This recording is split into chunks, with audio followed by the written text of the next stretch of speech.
This is about telling the American people the truth, letting the scientists speak, listening to the science, and stepping out of the way. You said in your speech last night that you want to implement a national strategy. And as part of that strategy, you said, we'll have a national mandate to wear masks. You know a lot of governors aren't going to go along with that. And what do you say to Americans who say, this is my freedom, my choice whether to wear a mask? Are you going to force them to wear a mask? This isn't about freedom. It's about freedom for your neighbors. What? It's about a patriotic responsibility to protect your neighbors.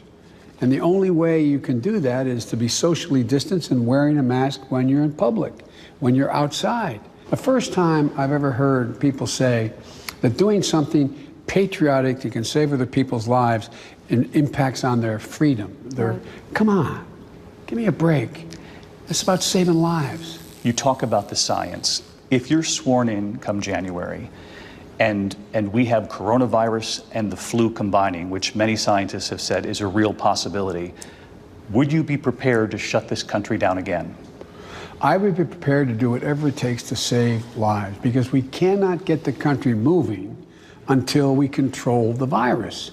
That is the fundamental flaw of this administration's thinking to begin with.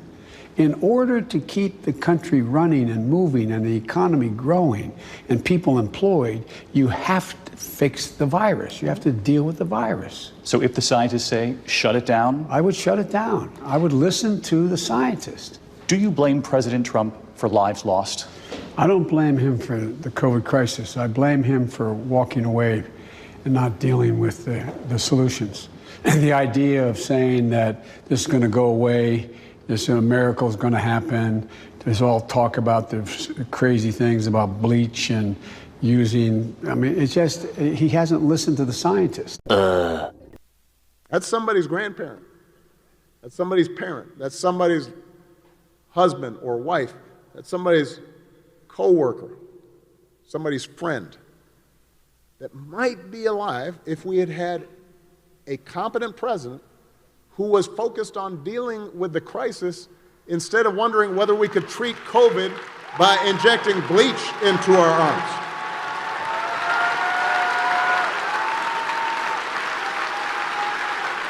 Donald Trump's plan is to remove those people and install his political lackeys. That's what Project 2025 is going to do. So in a health emergency, like in Minnesota, instead of being able to depend on the CDC and people from the Mayo Clinic, we can listen to Donald Trump about drinking bleach and trying to find a way to stick a UV light in ourselves. We were all grappling. We're all trying to build a plane while we're flying it. And the guy in the White House was telling people to drink bleach. And we were trying to figure out, what do we really need to do to keep people safe? I know. I have to say, I was so mad at him when I had my first glass of bleach.